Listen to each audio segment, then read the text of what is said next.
Sending money abroad just got a whole lot easier with AfriX. Our sleek app makes international transfer crazy fast and super secure.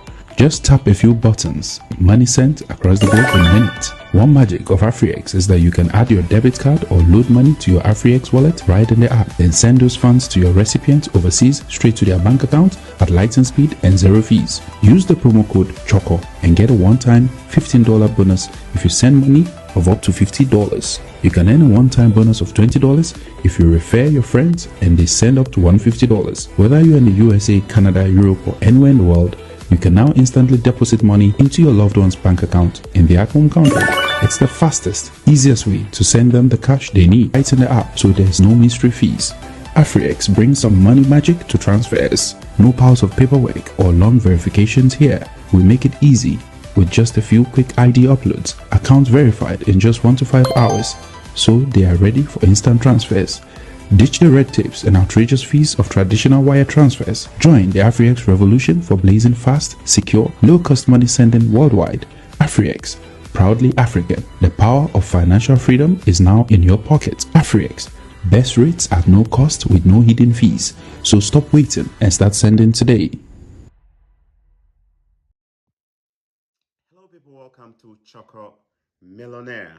Easter is around the corner and I hope you have downloaded the AfriX app. I and my family use AfriX to send money around the world, and if you use AfriX, you are not just getting best rate in town, you are also likely to get a bonus from AfriX during this Easter festive period. AfriX will be awarding many of you bonuses of $50 to $100 if you send money. And this is aside from you getting the best rate. So please make sure you download the AfriX app and use it to send money from US, from Canada, from Europe to different parts of the world. So finally, the numbers are out for Ontario. We've been waiting for Ontario's allocation from the government regarding the provincial attestation letters. Now, the government had announced that there will be a massive drop in the student enrollment for the year 2024 and going into the next year as well. And it was predicted that some of the provinces were going to see a massive decline in student enrollment, and Ontario was tipped to be one of such provinces just because majority of the international student volume comes into Ontario and British Columbia. The numbers are out, and I have it on my board here whilst I also explain. So Ontario was actually lobbying to get about 35% of the overall study permit allocation from the government for the year. You know, the government said they were going to bring over 300 and something thousand people into the country to study, which is a 35% reduction from its previous level. Ontario was hoping that out of the chunk of over 300,000, it will be giving about 35% of that share. Unfortunately, what they got will shock you. They actually got less than 20%. They got less than 20%. And that number, we're going to go through the breakdown here, but here is it. So Ontario will be getting about 235,000 allocations for the provincial attestation of study permit enrollment. And if you also look at the breakdown of that particular number, disappointingly, should I say disappointingly? Okay, let me take my word back. Not disappointingly, okay? Those who plan to get a visa to come and study in private colleges are completely choked on this one. What do I mean? The study permit allocation that has been allocated to Ontario does not account for private colleges. Basically, 96% of the volume that is going to Ontario will actually go to universities and publicly funded colleges. Universities and public colleges will get 96% of the allocation that is going to Ontario. All right. Then there is also an unspecified group that was also mentioned in the 96% there.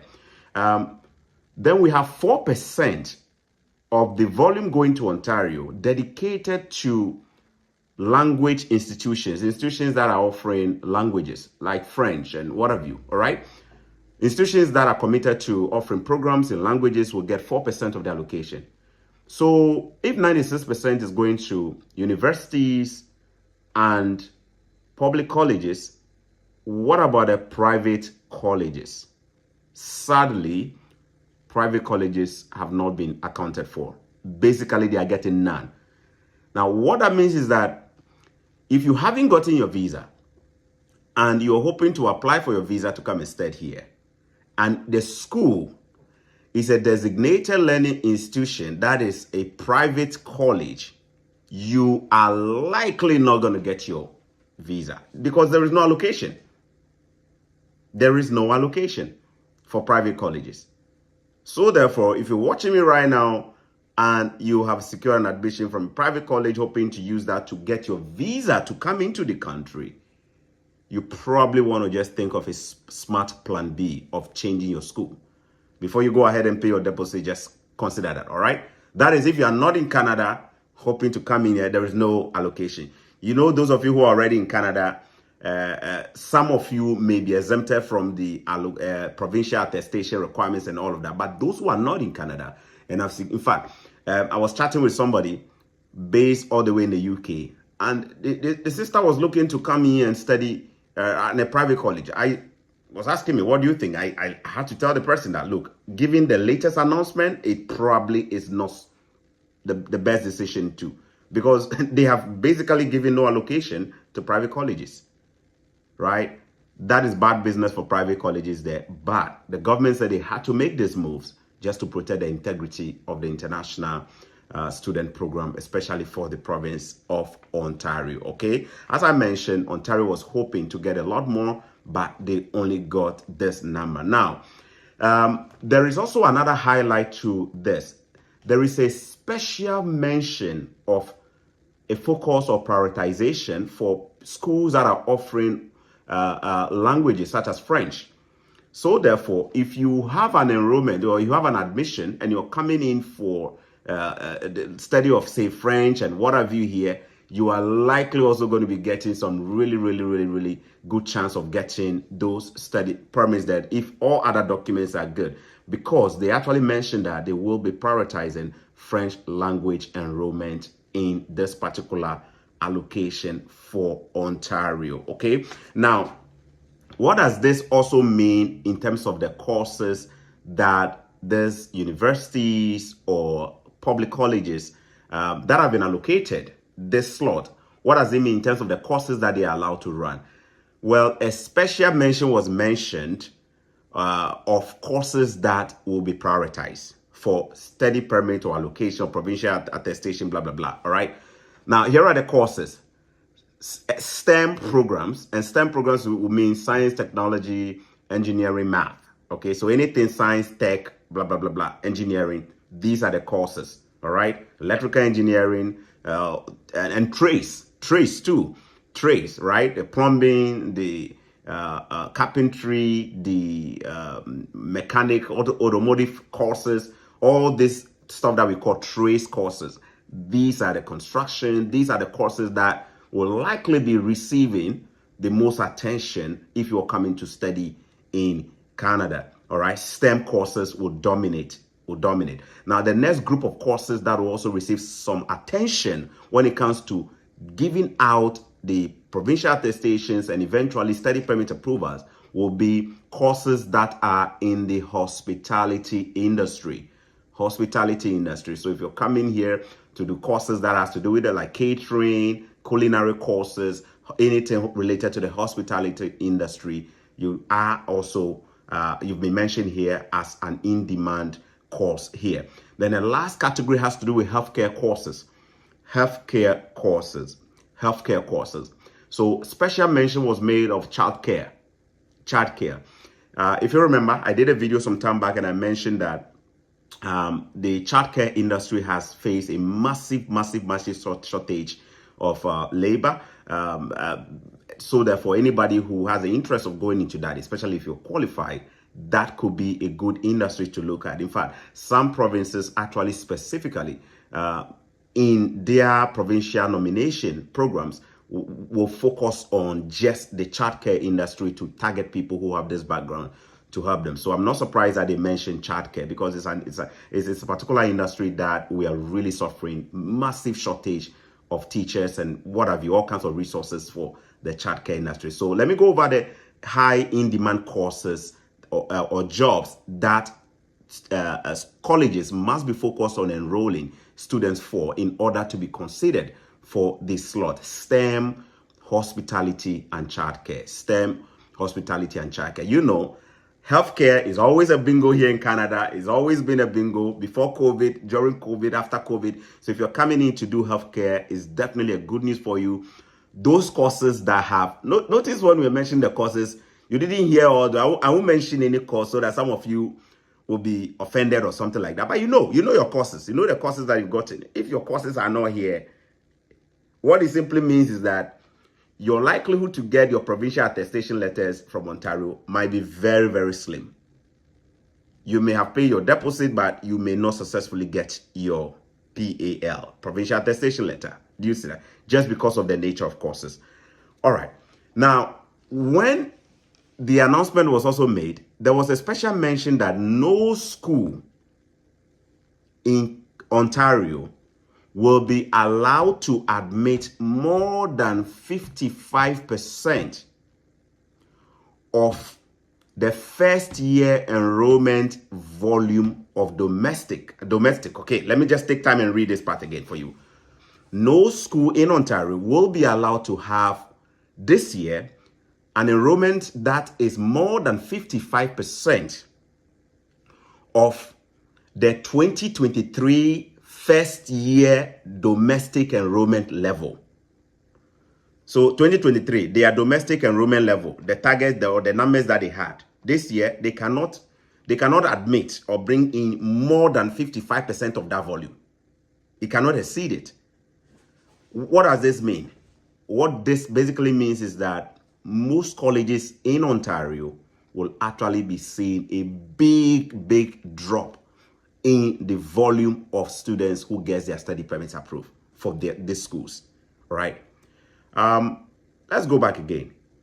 You heard me mention that 96% of the overall volume will go to universities and public colleges, right? And then private colleges are getting nothing. The truth is that colleges still will get a huge chunk of the provincial attestation letters. They are getting about 80%. They are getting 80% of the overall volume. Colleges are getting it. However, if you look at the breakdown, the numbers that are going to some of the colleges here, or most of the colleges here, most of them will see a massive drop in student enrollment volume. Last year, about 10 provinces in Ontario dominated the visa approval rate for students. One school, for example, alone had over 30,000 admissions going out. What about 15,000 students coming in, getting their study permits? Another school, 11,000 students coming in, many of them. But this year, with these new restrictions or allocations here and the drop here and the targets here, it simply means that most of these big colleges in Ontario are all going to see a massive drop in the volume of international students that are coming. In short, most of the programs that are not considered to be leading to high in-demand jobs or the search or the supply of labor for sectors that are heavily in demand in Canada here, most of these courses are not going to get patronage. There will likely be a loss of job across board. Many people will lose their jobs, especially if you work in this departments. You're going to lose. If you're a lecturer or a professor, you're likely going to be affected, because students are not coming in. If students are not coming, you got no job, right? You have to pivot to something else, right? So it's going to affect so many things. It might also have a positive impact on housing, because student housing is crazy, especially in Ontario and British Columbia. I got off the phone with somebody in in Kitchener, figuring out an accommodation for an incoming student, and the kind of rent they are mentioning there is ridiculous. You are not even talking about like a 1-bedroom in a 3-bedroom that you can sleep. You are literally it's just outrageous. It's like a ripoff. But if you look at it, it's the whole system. The volume of students who are coming in, we don't have the supply of housing, and it puts all kinds of pressure. And so therefore, what happens? The legal stuff going on there, and then it's just what it is. So in summary, if you're watching this video right now and you have an admission, you're ready to apply for your visa, you've been waiting for your provincial attestation, the first thing you want to do is to pick your letter of acceptance and check and see whether your program is a STEM related program, science, technology, engineering, and math, or trades. Your program is a hospitality program. Your course that you're coming to study, is it in the hospitality industry, or is it childcare or generally healthcare? If not, and you're coming to Ontario and it's a college, a public college, you are likely going to be struggling to get your provincial attestation letter, eventually meaning no visa at some point, right? If you've also gotten admission for a private college, please reconsider if you have not applied for your visa and you are not in Canada. Why? Because there is no slot at all for private colleges. Bad business for private colleges, right? Public colleges are winning here. And finally, the volume is also going to go down, meaning the approval rate is going to be also going down for visa. That said, what should I do? Choco, I didn't see my courses mentioned. I don't want to risk me. What should I do? Well, talk to an expert if you want to. If you want my personal opinion, probably start looking outside to different provinces for backup. Look to different provinces where there is a bit more space or cap space there, you know. Good news is that Nova Scotia has also received its slot. Today, the announcement was made that Nova Scotia has also received its slot. And when I went through the breakdown, they are also seeing a decline in the volume of students who are coming into Nova Scotia, as much as 7,000. I will probably put that in another video. All right. Yeah. So basically that is, if you have any question, you can ask. This is a live video. So I like to just take some questions there before I go on. What's the difference between private and public colleges? Public colleges are funded by the government. Private colleges are not. All right. Public colleges are funded by the government. Private colleges are not. Yeah. Good. And most of the private colleges are also the career colleges that you see around. So yeah, basically that is it. Yeah. Business courses are not mentioned. Sadly, yes, business courses are not mentioned. So you have to probably just look at your course. There are so many business courses that, in my opinion, have very low demand. The demand for them is just low. It is so many of them out there. So many. They are the easiest courses to run in schools. Also one of the, anyway, it is what it is. In-demand jobs, especially in Ontario. Remember, this is in relation to Ontario. Maybe other provinces will have a slot for you there if you go with those courses. But in Ontario, you want to really, really make sure that you're actually picking courses that will make you more. Yeah, somebody has a question there. Let me see. Looking at the new admissions, so this from Carla Ajekum. Looking at the new development college admissions will be competitive, especially in Ontario. It's going to be really competitive, really, really competitive. Yeah, because the colleges have to, they are probably giving so many admissions already, and some students have made a deposit. Then all of a sudden you have this drop. Wow. Then you have just this handful of maybe provincial attestation letters to give. Who do you give it to? Well, you see it. So I pray that many of you are going to get refunds for your tuition deposit from some schools, because you're going to be applying for your provincial attestation letter, and then they're going to tell you that, oh, based on the new directive or the announcement, they are unable to give you the provincial attestation. And they will give you the option to actually request for a refund, and then they will refund your money to you, probably less an administrative charge, or maybe some of them may waive the administrative charge and just give you a full percent. So yeah, reach out to your school if you find this video a little bit concerning to you or has risen your anxiety level. Just reach out to your school. Okay. All right. Let me see if there is any question there. Please, is the hospitality programs only in demand in Ontario? This video is about Ontario, not about any other province, so I cannot speak about other provinces.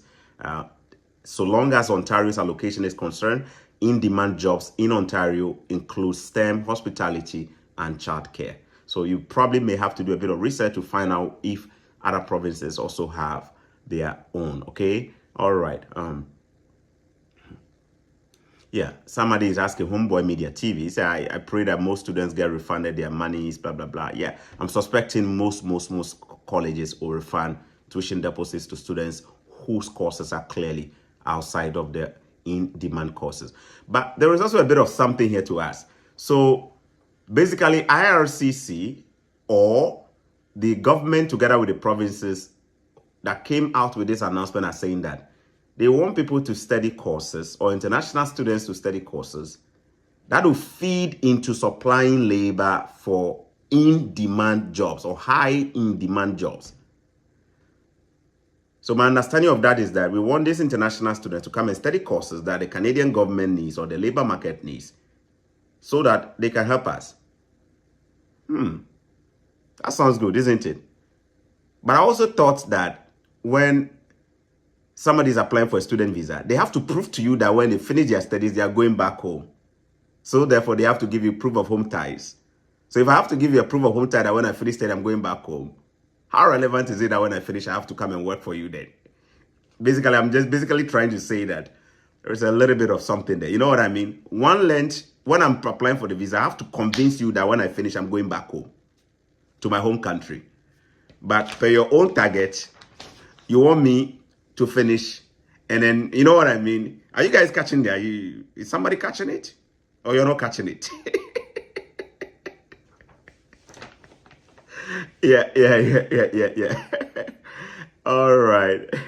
So that is it there. Somebody was asking about private universities. Yeah, private universities. So with the universities, they did not mention only public universities. They say universities. So the understanding here will be that private universities will be accounted for as well. Okay, they fall within the 4% volume there. So the 4% actually that was mentioned goes to language schools, private universities, and unspecified other schools. So private universities have been accounted for. The biggest losers here are private colleges. All right, good. All right, so guys, that is the update for Ontario. Expect refunds across board. Start having plan Bs for other provinces. It's not too late. Maybe it's too late to apply for a visa to come in for May or maybe even for September. But you could apply for schools in other provinces where the pressure is a little bit low, all right? And hopefully you get, because Ontario is still getting a lot of the numbers coming to Canada, just that the volume will see a big dip, okay? All right, so guys, that is it for now. I love you guys so, and I will see you on the other side, okay? Peace. Take care. Bye.